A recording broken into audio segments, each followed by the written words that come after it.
Hi అండి. ఈ వీడియోలో ఒక టిప్ చెప్తున్నానండి. సో మొక్కలు బాగా పెరగడానికి ఫర్టిలైజర్స్ అంటూ యూస్ చేస్తాం కదండి. సో ఈ టిప్ ఏంటంటే ఫ్రీ ఆర్గానిక్ ఫర్టిలైజర్ అండి. మనం అరటి పండ్లు తింటూ ఉంటాం కదా. సో అరటి పండ్ల తొక్కలు ఉంటాయి కదా, వీటిని ఏం చేయాలంటే అన్నిటినీ ఒక గిన్నెలో వేసేసి నానబెట్టుకోవాలండి. ఒక 2 డేస్ వరకు అలా నానబెట్టేసుకున్నామంటే చక్కగా నానిపోతుంది. తర్వాత వీటిని ఇలా స్మాష్ చేసుకోవాలండి. సో ఇందులో ఫాస్ఫరస్, పొటాషియం, కాల్షియం ఉంటాయండి. మొక్కలు పెరగడానికి బాగా ఉపయోగపడతాయి.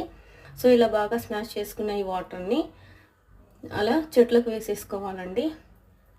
వాటర్ మాత్రమే వంపుకోవాలండి. ఈ గుజ్జు అంతా కూడాను మళ్ళీ కంపోస్ట్ పిట్లో వేసుకోవచ్చండి. సో నేనైతే కిచెన్ వేస్ట్ అంతా కూడాను కంపోస్ట్ పిట్లో అంటే ఒక డబ్బాలో అంతా స్టోర్ చేసి పెట్టేసుకుంటాను.